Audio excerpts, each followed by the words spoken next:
Esto es legal. Esto lo hace mucha gente y aún así yo no tomaría esta decisión sin parar a pensar 10 minutos como mínimo. Presentas la renta. Si toca, presentas el impuesto de patrimonio. Pagas y sigues con tu vida. Parece correcto, parece responsable y parece suficiente. Pero aquí está el problema. Tú ves impuestos sueltos. Hacienda ve una historia completa. Y cuando esa historia no tiene coherencia, el coste no aparece el primer año. Aparece cuando ya es caro, incómodo y difícil de corregir. Hoy vamos a hablar justo de eso, de errores que no parecen importantes hasta que lo son. El primer error que puedes cometer es pensar que si vives en una zona donde está exento, significa que no debes declarar. Hay varias ideas muy extendidas y muy peligrosas que escucho constantemente. Yo no declaro patrimonio porque vivo en una comunidad donde está exento. Como no pago, no tengo obligación. Eso del patrimonio es solo para grandes fortunas.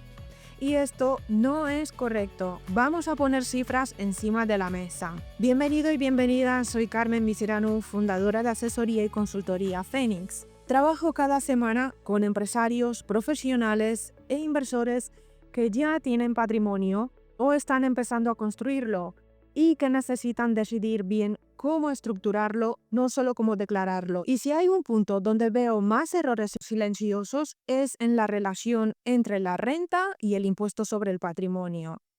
Antes de entrar en errores concretos, hay algo importante que está ahora mismo sobre la mesa y que probablemente hayas visto en prensa.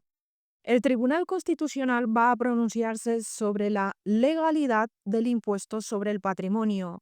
Y no, esto no significa que el impuesto desaparezca mañana, pero tampoco es una noticia menor. ¿Qué se está cuestionando? No si es justo o injusto, sino la forma en la que el impuesto se hizo permanente cumple con los requisitos constitucionales. Dicho en sencillo, si se hizo bien desde el punto de vista jurídico. ¿Por qué importa eso? Porque desde que el impuesto se consolidó como permanente, miles de contribuyentes han empezado a recurrir y a reclamar. Según datos que se manejan en prensa económica y en despachos especializados, ya hay más de 3.000 millones de euros reclamados por contribuyentes que consideran que el impuesto se ha aplicado de forma incorrecta. Esto no es teoría, es dinero real y personas reales que están diciendo esto no está bien planteado.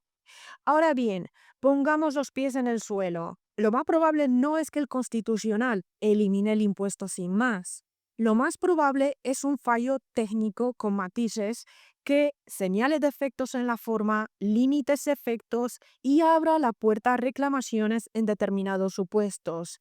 ¿Y qué significa esto para ti? Primero, que no reclamar por inercia es una decisión y no siempre una buena.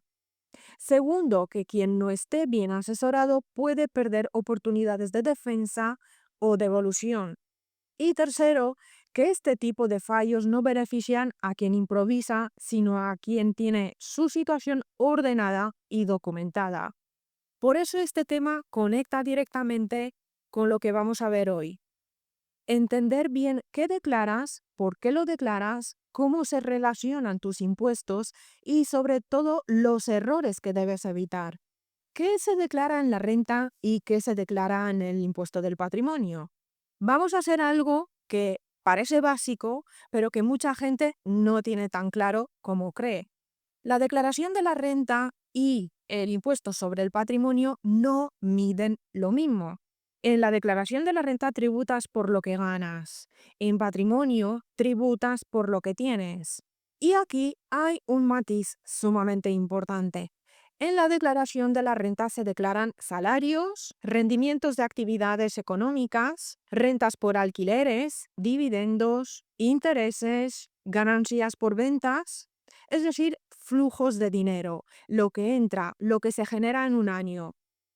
En patrimonio, en cambio, se declara inmuebles, cuentas bancarias, inversiones financieras, participaciones en sociedades, derechos y bienes de valor, menos las deudas reales. Es una foto de tu situación patrimonial al 31 de diciembre. En patrimonio no importa si ese año ganaste más o menos, importa qué tienes acumulado y cuánto. Y ahora viene la clave. Lo que tienes debería poder explicarse económicamente con lo que has ido ganando a lo largo del tiempo.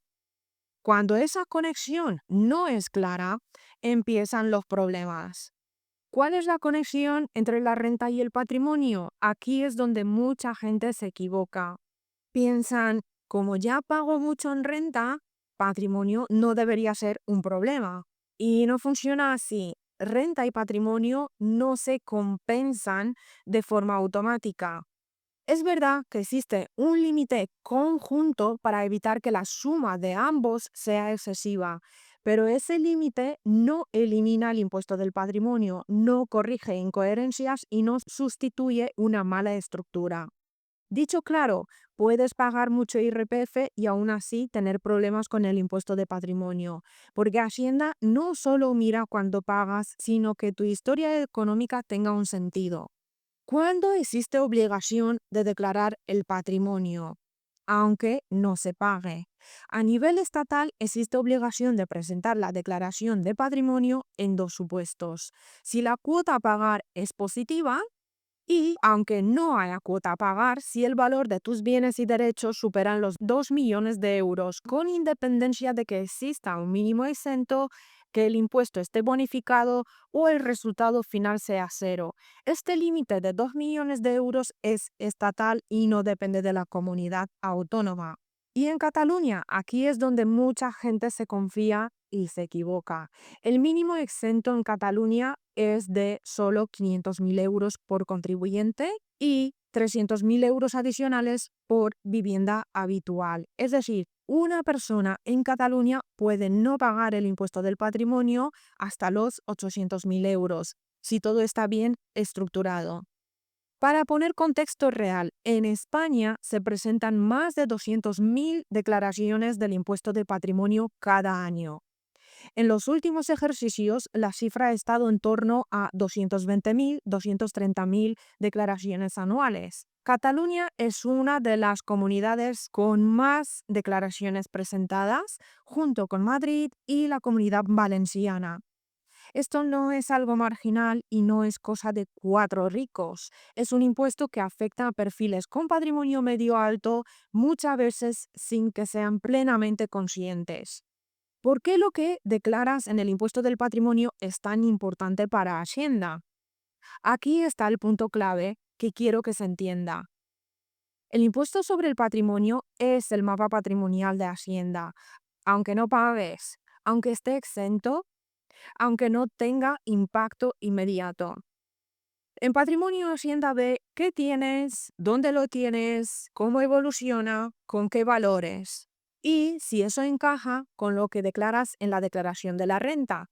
Y ese mapa se usa después para cruces automáticos, comprobaciones de origen de fondos, análisis de incrementos patrimoniales y decisiones inspectoras a medio plazo. Advertencia clara. Un patrimonio mal presentado no suele dar problemas ese año. Los problemas suelen aparecer años después, cuando vendes, inviertes más, cambias de residencia, heredas o simplemente creces, especialmente porque se producen los cruces de datos y el tiempo transcurrido juega a favor de Hacienda. Cuando no pagues patrimonio no significa que no importe. Que esté exento no significa que sea irrelevante y no declararlo cuando estás obligado sí es un problema serio. Y no por la sanción, sino por toda la investigación que se te puede venir encima. Porque cuando Hacienda mira tu caso, no mira solo un año, mira tu historia patrimonial completa. Y ahí es donde muchos descubren tarde que aquello que no parecía importante sí lo era.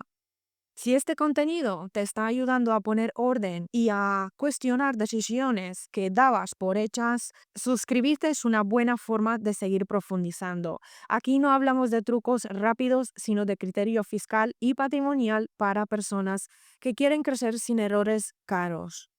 Veamos los 5 errores más habituales que se cometen. Error número 1. Declarar sin coherencia global.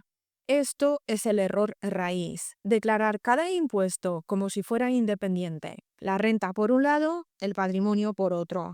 Pero Hacienda cruza lo que ingresas, lo que acumulas, lo que compras, lo que inviertes, lo que vendes y lo que dices que tienes al 31 de diciembre.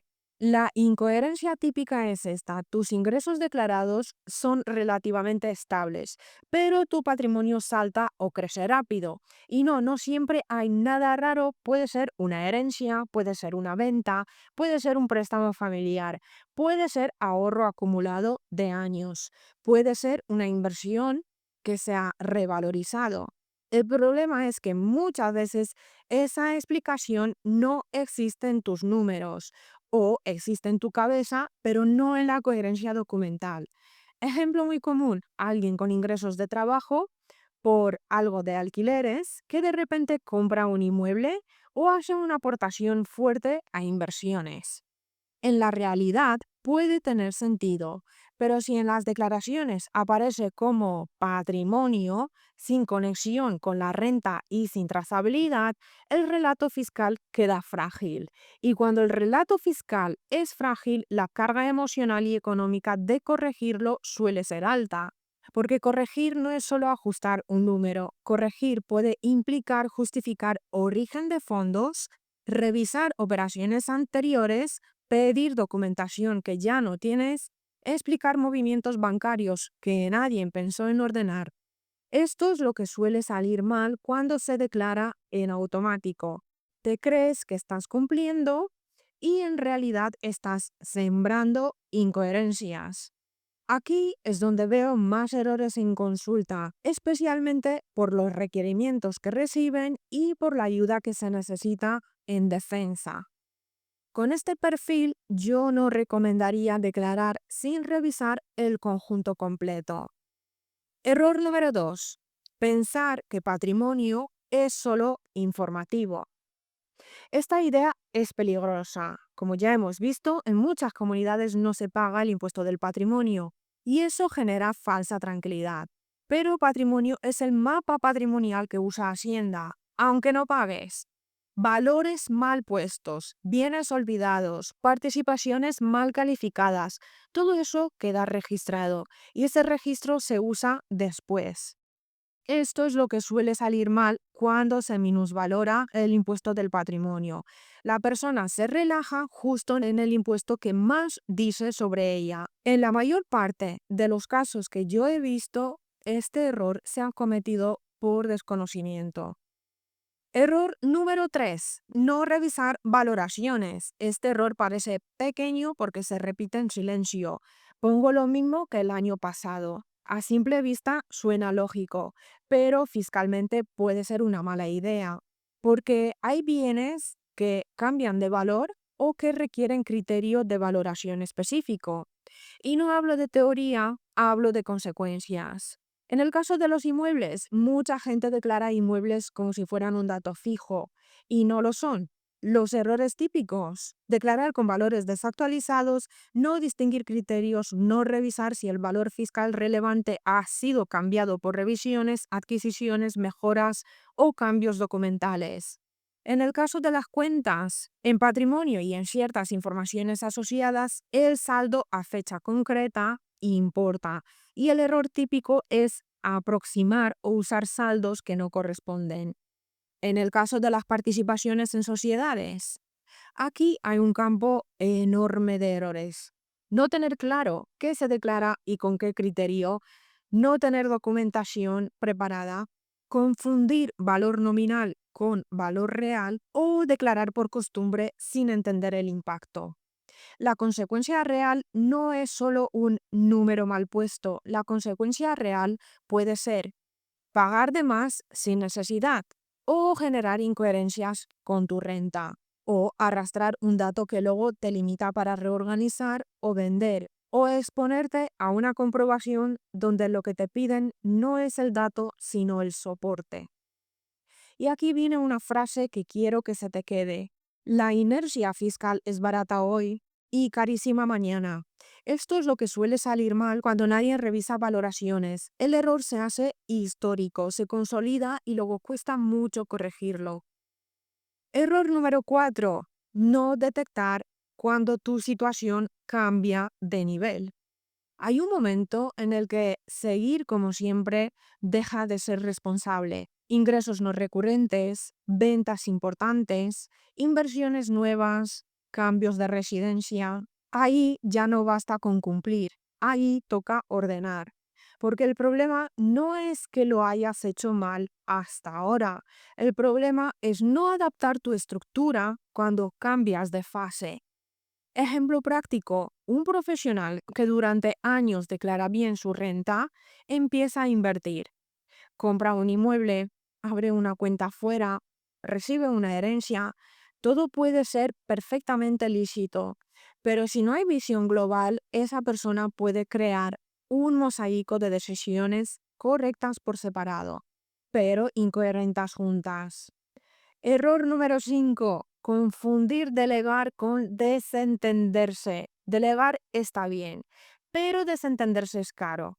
Hay una diferencia enorme entre yo delego la presentación, pero conozco mi mapa patrimonial y yo firmo lo que me mandan y ya. El segundo caso es el que genera más problemas, porque la persona no tiene control del relato. Y cuando algo se tuerce, nadie lo vive como un error técnico, lo vive como una amenaza. Porque no sabe que está mal, no sabe si está expuesta, no sabe cómo corregirlo, no sabe qué documentación existe. Esto es lo que suele salir mal cuando se firma sin criterio. La persona descubre su situación fiscal cuando ya está bajo presión. Con este perfil, yo no recomendaría delegar sin tener un mínimo de claridad sobre qué se está declarando y por qué. Voy a ser muy clara. Si no puedes responder con seguridad a estas 3 preguntas, ¿cuál es la lógica de mi patrimonio actual? ¿Cómo se conecta con mi renta de los últimos años? ¿Qué parte de mi patrimonio es sensible por valor, por estructura o por localización y requiere criterio? Entonces, no es responsable seguir declarando en automático. Renta y patrimonio no son enemigos, son herramientas de diagnóstico. Cuando las entiendes juntas, ganas claridad, construyes estructura y tomas decisiones con más libertad. La mayoría de personas que llegan a consulta creen que su situación está bien, y es ahí donde aparecen los errores más caros. Si tu patrimonio está creciendo y este tipo de temas te generan dudas, o si quieres saber si estás en tiempo de reclamar o de ordenar tu situación, este es el tipo de escenario que conviene revisar con calma. Te dejo los datos de contacto en la descripción.